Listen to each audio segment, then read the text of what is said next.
Mesdames et messieurs, bonsoir et bienvenue dans notre rendez-vous culture. Mon invité ce soir explore la littérature, la gastronomie, la mode, la musique, l'architecture, en se concentrant sur la phrase française comme élément central. Le titre de son dernier essai, Les mots à la bouche, quand la littérature, la gastronomie et la mode s'entremêlent et que la musique et l'architecture s'en mêlent. On dévore un bon livre comme un bon gâteau. Dès les premières phrases de cet essai, Stéphane Polski établit une analogie entre littérature et pâtisserie. Il pointe le déclin de la qualité et du goût à l'époque contemporaine. De nos jours, on parle, on écrit, on mange et on s'habille mal. Stéphane Polski pose un nouveau regard sur le concept esthétique à travers la notion beau, laid, intrinsèquement lié à l'objet culturel authentique, rare et physique qui s'oppose à la dématérialisation et à la production de masse. Cet essai nous explique que la beauté n'est pas uniquement synonyme de perfection, elle peut exister dans ce qui est habituellement considéré comme imparfait. Les mots à la bouche est un essai pour ceux qui aiment la langue française, le sens des belles choses et l'interconnexion des arts. Et nous allons en parler justement avec vous, Stéphane Polski, ce soir. Vous êtes écrivain et professeur de lettres. C'est un plaisir de vous recevoir. Bonjour Myriam. Merci d'avoir accepté cette invitation. Alors, avant toute chose, on va parler de ce qui a motivé ce livre, l'écriture de cet essai, et comment tout a commencé, cette belle aventure. C'est un long constat, ça, une petite vingtaine d'années.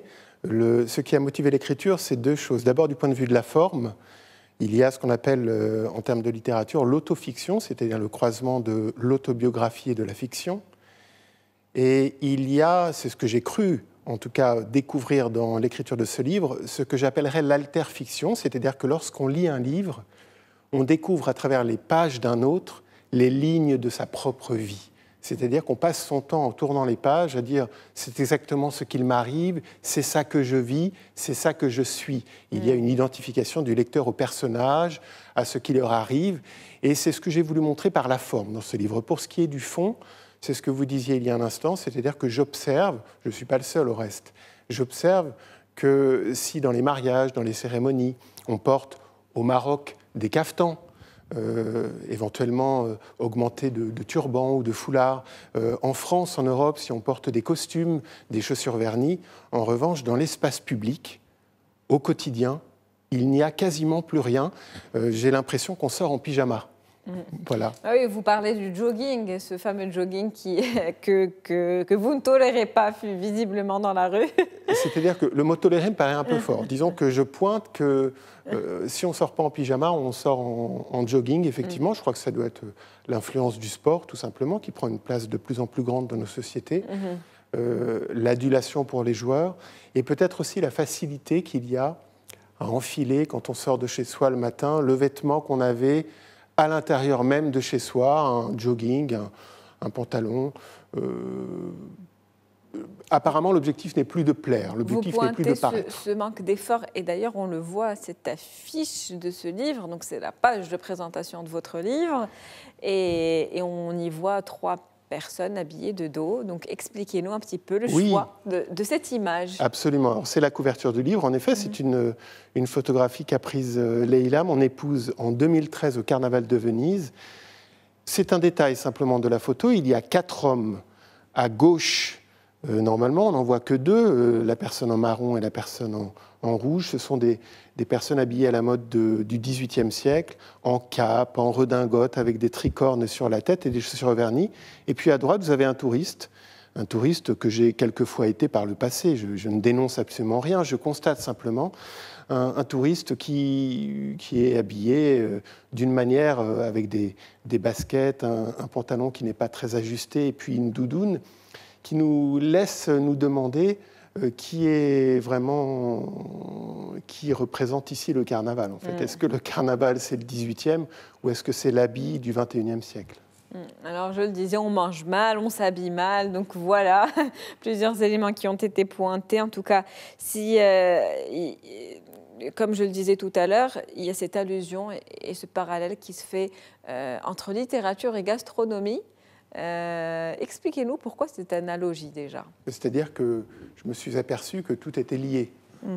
Probablement qu'aujourd'hui, on écoute une musique qui me paraît moins édifiante, moins apaisante, moins belle que celle qu'on écoutait à l'âge classique ou jusqu'au début du XXe siècle. Pour la pâtisserie, elle est souvent industrielle. Pour la littérature, la phrase est souvent très simple. Il y a très peu d'élaboration. On pense peut-être beaucoup au lecteur, qui est peut-être moins formé. On fait plus ses humanités aujourd'hui, au moins en France. Et donc, le lien établi ici entre la mode, la musique, la gastronomie et l'écriture, et même l'architecture, vient du fait que le monde se simplifie quand même. On va moins vers la beauté, moins vers l'élaboration de quelque chose qui en met plein les yeux et qui célèbre les savoirs et les talents de l'homme. En tout cas, vous parlez d'un certain nombre de choses dans ce livre que je tiens entre les mains, d'abord, les mots à la bouche, et que vous venez de publier. Pourquoi avoir choisi ce format, celui de l'essai ? Il y a en littérature ce qu'on appelle l'argumentation indirecte, c'est celle qui passe par la fiction. J'ai choisi ici l'argumentation directe, l'essai, parce que le propos me semblait un petit peu, sinon grave, mais c'est peut-être la première étape d'une réflexion plus longue. J'essaie, au reste, dans un roman que je suis en train d'écrire, d'appliquer, j'allais dire à la lettre, ce que je dis dans ce livre, dans cet essai. Je crois que le mode du constat s'accorde plus à l'essai qu'au roman.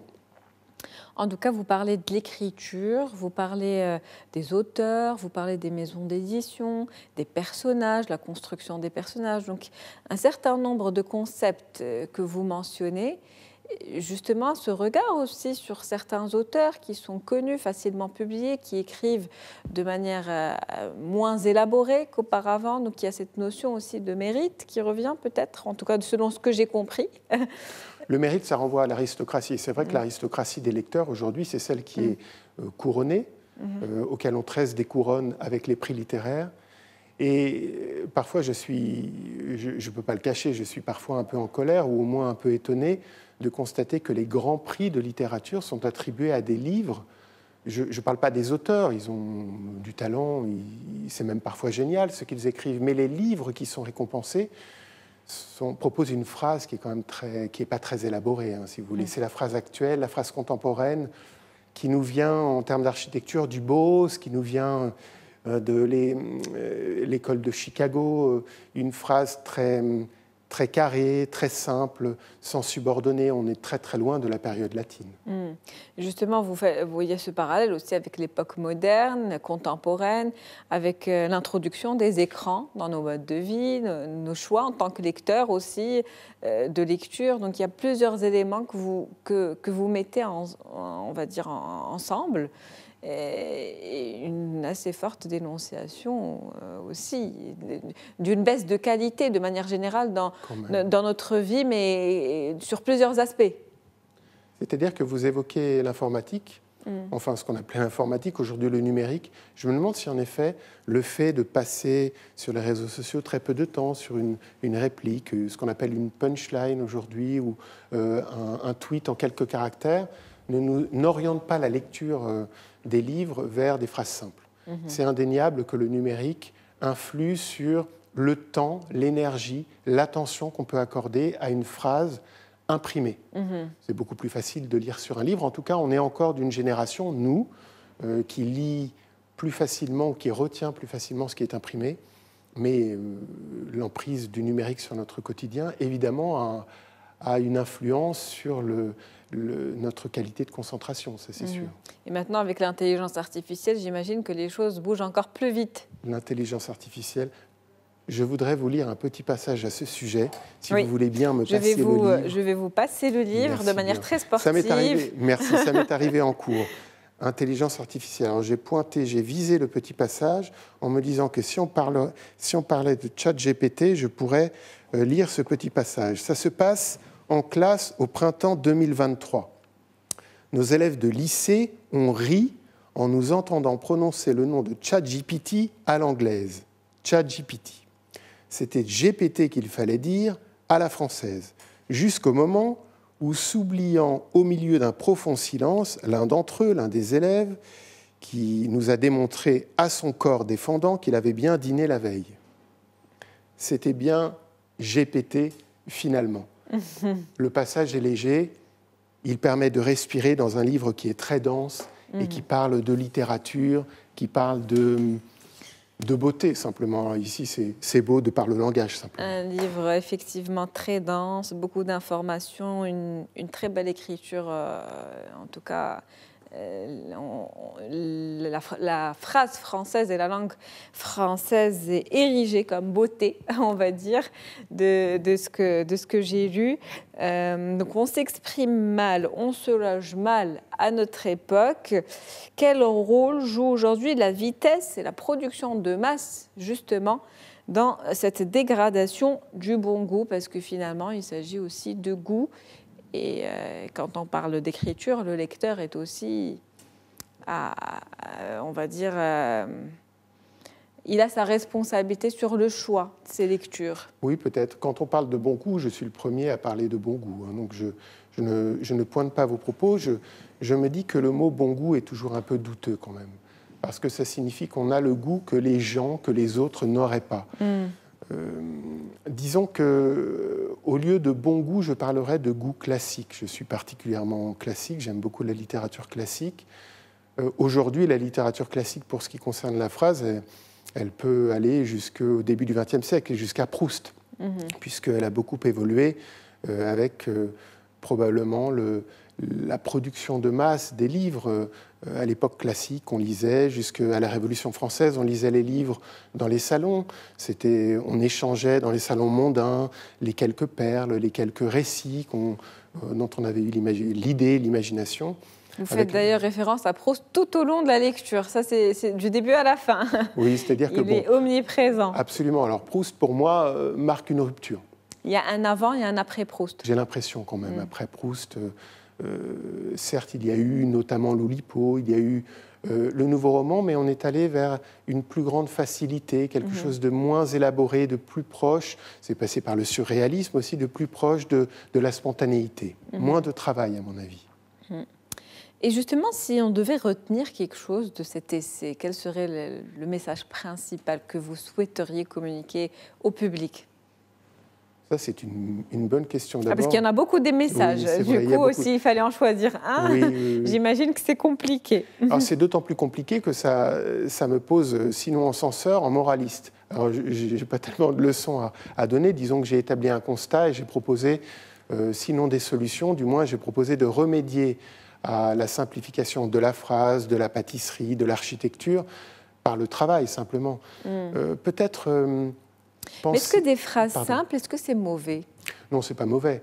Mais je crois que ça rend moins compte des contours de l'âme. C'est ce qu'on trouve beaucoup dans Marcel Proust.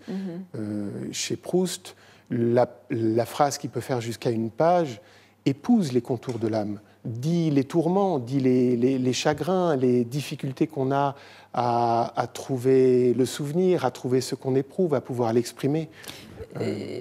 Quand on parle justement de ce type d'écriture, on est bien d'accord, ce n'est pas une phrase complexe qu'il nous faut, mais plutôt une phrase bien travaillée qui va faire passer l'émotion et le sens de la meilleure manière qui soit. C'est bien ça. Voilà, mais alors, c'est pas complexe dans le sens où on ne doit pas comprendre ce qui est écrit, mais c'est que ça doit être bien travaillé avec finesse. Voilà, c'est-à-dire que ça ne doit pas être compliqué, mais complexe, ça doit l'être, puisque le principe d'une phrase complexe, c'est une phrase justement qui n'est pas simple, c'est-à-dire que ce n'est pas sujet, verbe, complément, c'est l'accumulation éventuelle autour d'une proposition principale, de propositions subordonnées qui vont donner toutes les nuances de la pensée et du sentiment. En tout cas, beaucoup d'humour aussi dans cet essai.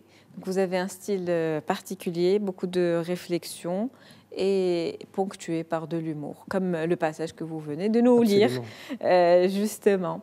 Merci à vous d'avoir été mon invité ce soir.